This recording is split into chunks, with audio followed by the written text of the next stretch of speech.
I think we are going. Hi, Farah. Hi, Al. Hey, guys. Just a heads up. I'm here with Farah Dhalla-Singh. Is that right? Dhalla-Singh. Hi, Dhalla-Singh. Nice, killed it with Ladies Touch Home Staging. One of my proud partners, someone I work with and put a lot of trust into. Farah, say hello. Thank you so much for having me, Al, and thank you for putting your trust in me. Well, no problem. That was earned, so it didn't come easily. Just for so some of my clients, some of you guys have met Farah before. For those of you who haven't, she owns and operates. And jump in if at any point I'm steering this wrong. But she owns a Ladies Touch Home Staging. You have how many designers working with you now? 8. Eight. Okay. Um, and what kind of drew me to Farah? She came to present at our office, at our brokerage at Forest Hill Elite, and we've had a lot of it's pretty common for staging companies to come in and present, home inspectors, all the typical trades we lean on through the process. But something that stood out with Farah in my eyes was how prepared she was. So I have a business to business sales background, very kind of clean cut in the sense of how I present things. And Farah I felt shared those same qualities. So I was naturally, gravitated to her in that sense. And then once I went through the experience and saw that, it was a very no pressure approach, very kind of straight goods. This is where we are. This is where we need to be. I really like that. So that was pretty cool. Well, you know what I liked about you, Al? Oh boy. Yeah. You want to know the truth? I can edit this later, right? Well, when I came into the office, it was female dominated, I felt like, at your brokerage. And then comes this big Al, and it just helped me. This big Al. Big Al, you sat right in the middle and you're just looking at me, and then it really helped me feel more at ease. I had this big smile, and you asked good questions and you seemed engaged and you made me feel really at home and comfortable. So Well, I, I mean, I take my business seriously, right? And I take my partners seriously. And a lot of them, I don't mean to sound harsh, but a lot of people I work with are on a one strike policy. And I don't mean strike like you make a mistake, you're gone. It's more of how once you lose someone's trust, myself or my clients, I can't work with you anymore. absolutely. So not to say that happened with other stagers, but I felt your approach and your polish was complemented my offerings perfectly. So Awesome. I've leaned on you ever since. I got to say, super happy. Thank you. Awesome. So this is actually the first time you and I have kind of made time to chop it up, which is nice. Yeah. Thanks for making the time. How's it going right now? So just so everyone knows, we're April 16th, 2020, about a month into this COVID epidemic. So, and I'm putting together this series of videos for people to just kind of hear from the professionals. Real estate being an essential service, we feel it's pretty critical that everyone understands how the industry and the associated professionals are pivoting. So I wanted to connect with you and kind of get your take on things and see how business is and what's happening. Well, it's definitely a scary time. We have been doing some staging. Yeah. Nothing to the volume that we were doing at the beginning of March. I know that me, myself, and my team, we're doing what we can to flatten the curve. But there are situations where people have sold and they needed to buy, or they need to buy or they need to sell because they bought. So They kind of got stuck. They got stuck in the middle of it. Yeah. Yeah. And so as long as the homes were vacant, everyone was wearing gloves, masks, one person in at a time, taking the most strictest practices we can to stay safe. We were able to stage 1, 2, maybe 3 homes during the past 4 weeks. Okay. And That's like regular, like hard staging, we'll call it, because I know you dabble with the virtual stuff as well. yes, So exactly. we'll call it hard and soft staging. I just made that up, but I think it'll work. I love it. Hard staging has continued. The good news, though, is that nobody's gotten ill that's been out, right? Yeah. Even with the CP. And what else is good is that they've sold. These homes have sold. Excellent. Yeah, we're seeing a lot of activity. A lot of people are asking me, should I wait? And I think it's not so much waiting. It's a matter of just being careful and there's not so much tire kicking anymore. Like we have enough information, and this kind of transitions to the virtual staging where, so many options from a marketing perspective on how we can highlight homes now virtually that you can kind of get a really good sense for property without having to set foot in it, and Yeah. maybe making that showing extra, making that kind of the nail in the coffin before proceeding with an offer. So in the event that I'm sure you guys have come across prospects or that are a little concerned or paranoid and how to process things. So what other types of solutions have you guys come up with? Definitely the virtual staging, virtual consultations, similar to what we're doing right now. Yeah. The homeowner, not even the agent, will call me and take me on a tour of their home. Mhm. So it would be like similar to when I did a consultation for you, except not face to face. And then they'd send me photographs, and then I would be able to advise them what I think the home needs to stage and sell. And if they're not comfortable with having anyone in the house, then the other solution was virtual staging, in which we would take the same photos that they took on their phone, and then they'd give them to me, and I'd put the furniture in, all computerized.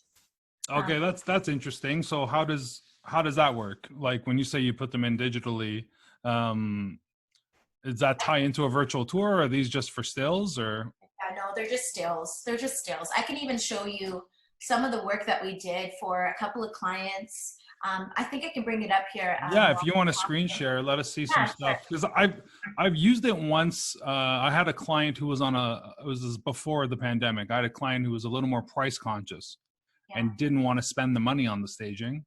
Yeah. So with my clients, I give them an option. Pay the all-inclusive price, and I cover all staging costs. Mhm. If you want me to work for a smaller portion, then you have to take on some of the expenses, a big one being the staging. Yeah. So with that option, the condo was vacant. He said, well, let's try virtual. And it was, compared to the actual staging price, is much less. But, like, It is much it less, left, but it left something to be desired, though, when they walked in the home. yeah, Like, let me tell you, virtual staging is not my first choice, Al, because yeah. the whole point of staging is to create that connection between you and the buyer. Mm. Right? So when they walk into a house that looks as good as we stage it to look, they're inclined, that memory sticks in their mind. And even though they've looked at other homes, maybe they were staged or they weren't staged, that home that they felt that connection to when they walked in is the home that they're most likely going to put an offer on. Yeah. Amen. So, Yeah. so It's all about that first impression. You're absolutely right. absolutely. And I have it up here for you. You'll notice in these pictures I'm about to show you, it doesn't look real, Yeah. And CGI. Yeah. yeah, and there's companies, I'll be honest, that can probably do this better than I can, because this is not my forte. I was only doing this in response to COVID-19. But here, let me show you what I'm Well, talking hey, we have to adapt, right? So I know it's not standard practice, but it might be, it might help us provide a level of comfort to people about. that are involved. I don't know if you can see this here, but Yeah, I got it. Yeah. you got it? So that right there is a before of a room. And I mean, looking at this picture, you don't know if that's the dining, the living, what is that, right? Right. Yeah. So I did two here. I did a living and I did a dining. So I want to show you the living first. So I will do that. Let's get back on here, go back to share screen, and this is the after. Okay. Right? Yeah, So that tells a story for sure. well, thank you. And when you're marketing on MLS, I think people will be more connected to, hey, that looks kind of cool. Let's look at the one that's virtually staged, as opposed to the vacant one where there's not that much connection. Yeah. MLS is actually the first point of contact with your buyer, right? So Absolutely. Absolutely. so even the virtual and times like this does add a little bit of value. Mm-hmm. Yeah. No, that's I think that's critical. So Yeah. that was the one that we did for the living. Same space. I turned it into a let's stop share. I turned that same space into a dining room as well. Hmm. It's fun because you can really mess around with all of this stuff. So Yeah, well, that's pretty cool. And then I guess you just you work from a database of like kind of furniture and art and everything, and just yeah, drag, drop, and scale pretty much. pretty much. Okay, I'm not having a hard time finding the dining one for whatever reason, but I'm going to show you another virtual stage of a family room here. Sure. Screen. I don't know if you can see that. Oh yeah. So like everything in that picture is not real? Nothing is real in this picture. Wow. Yeah. Not even the accessories, nothing. No. Mm-mm. Yeah. No, that obviously brings excellent value during these times. Yeah. Like you said earlier, we can't substitute the feeling someone gets when they walk into a home, but we're not dealing with typical times right now. And this is one of those solutions that I think is just helping people kind of cope with the unfortunate reality, and still give them a bit of perspective or a bit of comfort when looking at the space, because it can be, for those that don't have the eye, it can be pretty daunting walking into an empty space. Yeah. Yeah. Yeah. So definitely for now, like you said, virtual is an option. Virtual consultations is an option, and then case by case on how safe it is for my staff and for the client, we will stage. But that's only if you really need to sell.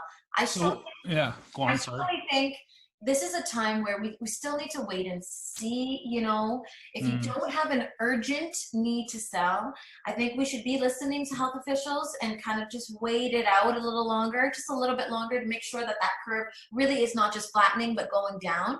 And yeah. before you know it, there's going to be a surge, pent up demand of people Mm. that want to get back into the market. Yeah, I've been preaching the same thing. Like it's sure we sit in the right move. I think is the hold, unless your back is against the wall and you have to make moves. Then that's why we're essential services, right? But if you're looking for best opportunity, best exposure, and best environment, I think waiting it out is definitely the right move. Keeping everyone safe, flattening the curve, and putting your best foot forward. I agree with you. There's going to be a ton of demand, and luckily, being in the market the last 13 years, understanding what multiple offers are all about and how to execute and strategize, working with the right broker will help you, and the right team of stagers and whatnot will be critical. You've earned that place in my book of business, so I'm grateful. And when I know when my back's against the wall, we can connect, and I can say, get it done, man. Because it's clearly a no nonsense approach. So when I first experienced that no nonsense approach with you, I was like, okay, I need to learn a little more. So I did a little digging on you, a little bit of background, and I was like, okay, she's busy. She's been busy for a good 20 years now. So Yeah. I see you've got a broadcasting background, you a meteorology background, and Yes. you're also a business owner. The small, like, sub note of business owner. That's no big deal. Tell me about that. Tell me about, like, how your life before staging, and what it's like, what kind of got you to where you are now. So I won't beat you up on the Ryerson stuff, because I know they got a good journalism program. I've Yeah. been told by some people that journalism's great at Ryerson. Great school. Not saying anything. I went to U of T. Whatever. For those listening, so ignore the arrogance. But it comes with paying tuition. They put it in your head for free. But Uh-huh. tell me about that journey of kind of getting, working with some of the conglomerates in media, and kind of being a face of the people for a few years now. It's so full circle because people that I used to work with, Lisa LaFlemme, who is the CTV anchor for the National, is was one of my biggest mentors. I went to journalism school. My last year, I had to do an internship, and thankfully, I got to do it alongside her. Wow. She was one of my biggest role models. Even growing up, I used to watch her report, and I always thought I was going to be a reporter and be frontline, like covering things like COVID. Yeah. You know, but I covered my first big story was covering a shooting of a young boy. He was 13 years old. His name was Jordan Manners. Mm. And I was at the scene, and I had the microphone. I had his mom there, and I had to ask her things like, "How do you feel right now?" And even talking about it gets me choked up because Yeah.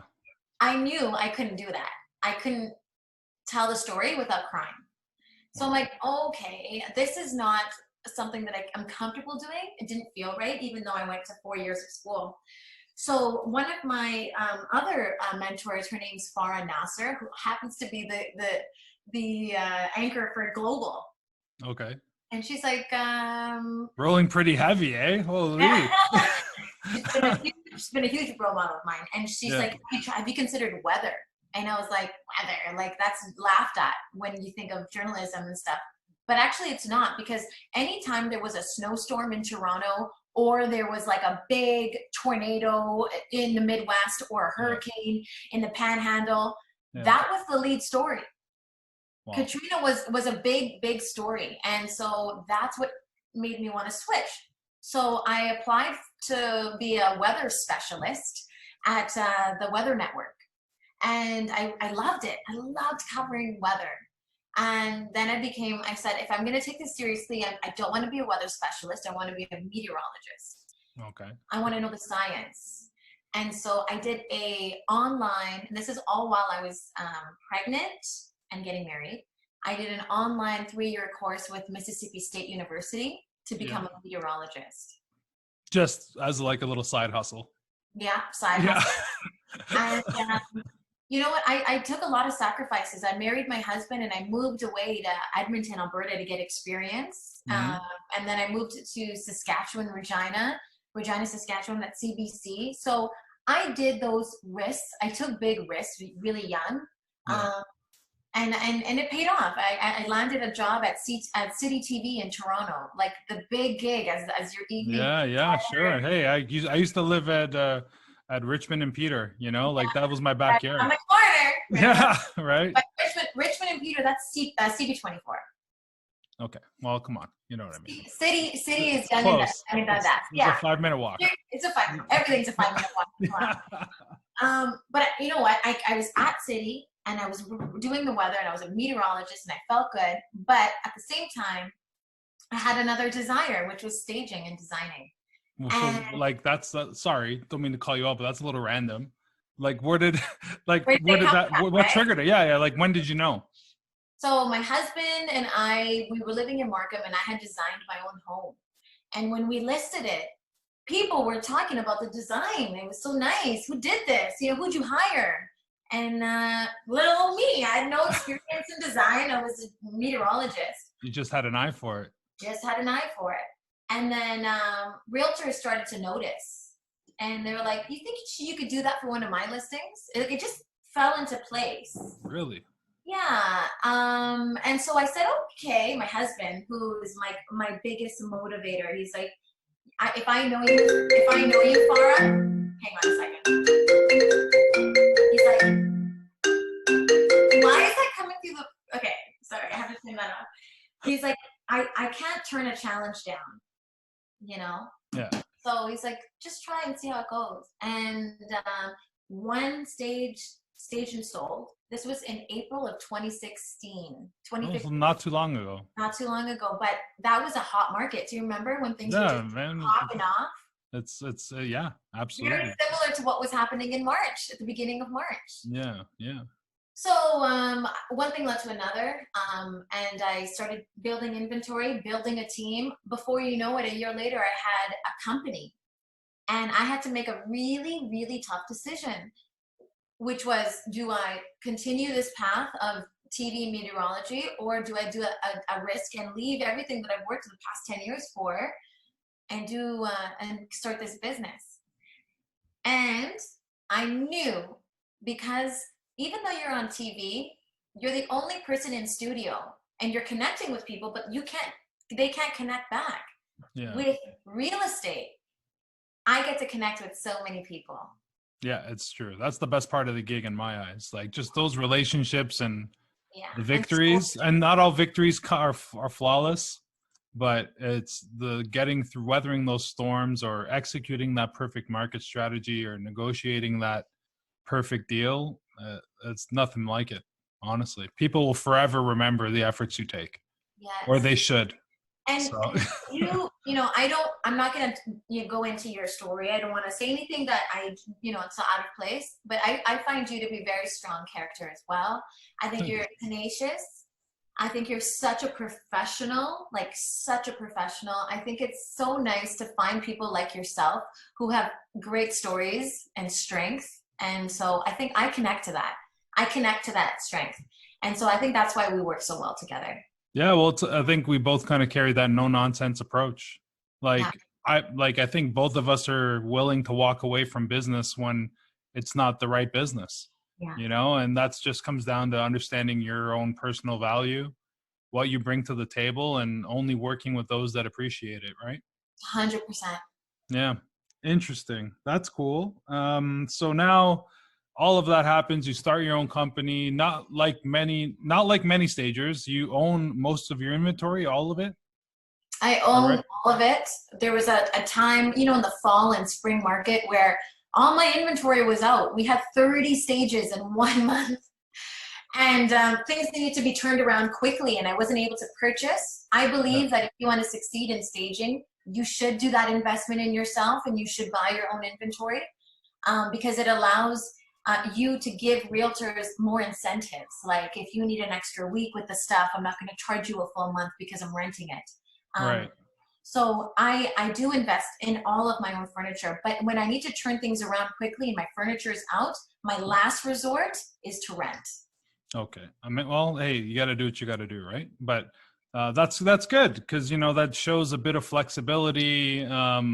You probably have quite a bit of versatility in your inventory. From what I've seen, at least, it's been pretty spot on. So that's pretty I, awesome. from meeting me, you'll know I'm not afraid to take risks. Like I have bought $50,000 worth of furniture in one shot Hmm. without sales because I was like, it's gonna come, it's gonna come. Well, you got to believe, right? Like anytime you start your own business, you got to believe.